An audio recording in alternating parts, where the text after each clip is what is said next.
Sean, Sean? any questions? No. All right, thank you very much. You get a goal from a play, you get a 2-goal win at home. You've said it's a matter of time. Give us time.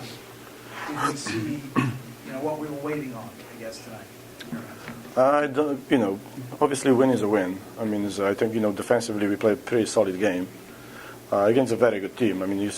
You see Dallas playing. You always see the fullbacks overlapping, and Benitez is in front, and Jackson, and then Ferreira has chances, and you didn't see that today. I think that's why the guys did a very good job of pressing pretty high, and even before they get the red card, I think we control the game. They didn't have anything, just a couple of free kicks.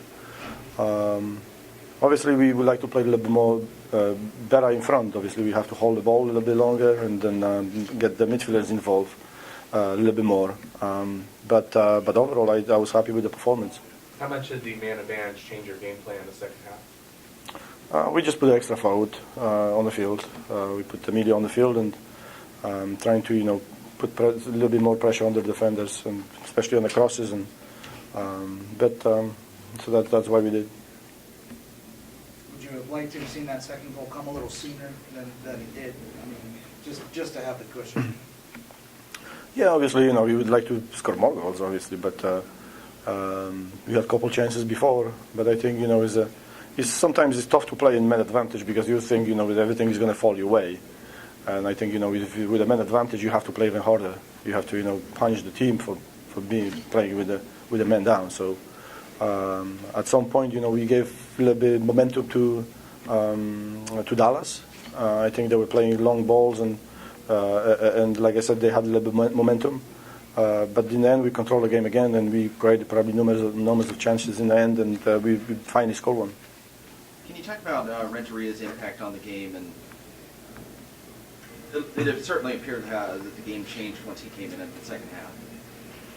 The game changed because of the red card. The game changed because they play with the man disadvantage. And Emilio, obviously, he is a runner. He's a danger player that when he gets the ball, but we need more of him. For him to keep the ball a little bit more and then get the other players involved. Can you talk about Mendoza's performance? I think he was playing well. He's especially in the first half, he brought some midfielders to the game, and then obviously he finished the penalty. That's he stepped to it, and then you got to score. Did you see improvement then from last week's performance then? I didn't have anything to be too much for him negative in the last game too. He made the runs, and we didn't deliver the ball to him. That was the case. That's why he didn't score. Were you happy with the way your team reacted with each substitution? They were all attack-minded at points. All the players could get in the attack. Were you happy with how the team responded and got that second goal, and not just sat back and tried to grind out a 1-0 victory? Well, obviously, playing man up, you have to believe in that you can score a second goal. The last thing what you'd like to do is just bunker in and sit in the box and see what's going to happen. And sometimes get punished for that. So we were trying to keep the ball as high as possible away from our box. Jeff almost tied the record, I think, with his first touch of the game, and Emilio played a really nice basketball. Did you kind of see that, and were you hoping that ball was going to go in the Jeff? Yeah, he had the ball on his right foot. That I talked to him. I think probably that happened a little bit too soon, because he just get in and when that get the chance. I think if he would be a little bit longer into the game, probably that he would have finished that. He would have a better feeling for where he's on the field, and then and probably the far post was probably the shot that he should take. Are you getting a little bit better handle on your rotations and some of the newer players getting to gel? Because your substitution patterns were a little bit different from the New York game to this game, or is it game situations only? For me, it's no pattern. For me, it's what I see on the game, and then how I can impact the game with the substitution. It's not the pattern.